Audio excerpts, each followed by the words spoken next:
Changing the default assistant tool on Google Docs is one little thing to misunderstanding. If you are already creating your own spreadsheet with Google Sheets, you might be working all day for production and not to mention saving time. However, many people like to work within the confines of a preset template in Excel, and we break down why this is so here. If the steps listed above, which I highly recommend, do not impact profits and your company's top-line revenues, are you creating your own spreadsheets or making use of the templates provided from Google Sheets? Changing the default assistant tool on Google Docs. When you log on to Google Docs and open a document, there is an assistant tool sitting at the bottom of the page. This has been there for a while, but now it's more difficult than ever to differentiate between the assistant tool and other tools like Undo Redo or Undo Close tab. To fix this issue, go to your browser settings, scroll down to Advanced Settings, and find the Search Engines section. There will be one entry for search features with a disabled by default option underneath it. Click that option. Now the assistant tool will open with a padlock icon like the one on Gmail that indicates the tool is enabled. This can be disturbing, but you should also try these steps.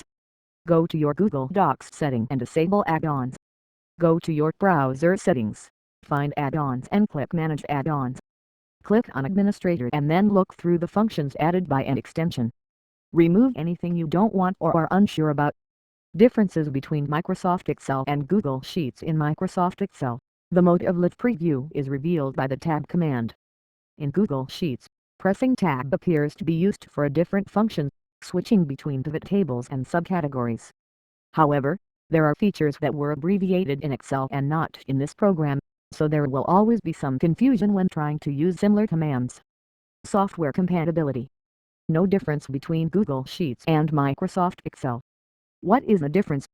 Google Docs has one default assistant tool that helps users to navigate through their documents, but it's useful only if used a certain way. Changing this default assistant tool allows the user to use an entirely different tool to gain advantages in typing and organization. For example, many people probably use Find or Search because it can be used with any document and is easy to access while typing.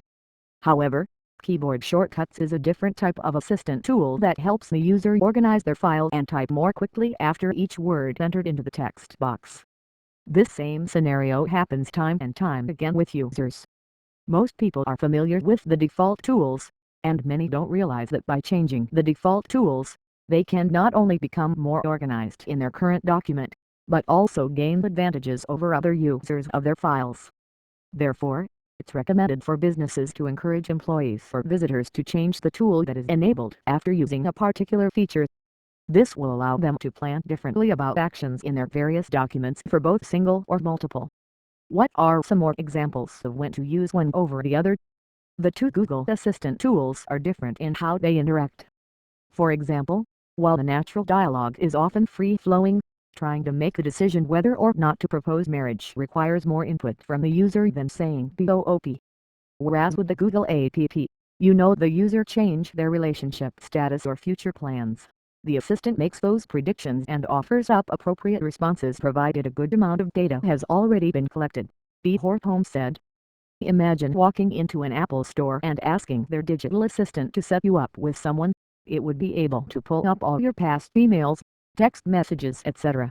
For example, at various points in time when Cortana was still closely tied to operating systems on PCs. Conclusion. The story of this default assistant tool is some more evidence in how much misinformation there is today. Just witness how many people said that the change was made because Google wanted to take away our access to Cortana, and make us use Google Assistant exclusively for their own purposes.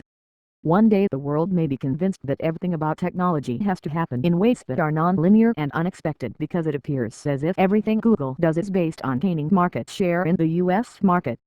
Even though they have offices around the world, they are still first and foremost a US-based company, and their intent in doing what it did is to expand globally, not wither us down here like sheep waiting to be slaughtered with their idea of a smart home. Back when we lived under the British Empire, it was thought that those who had wealth beneath them would surrender to whatever was entrusted upon them.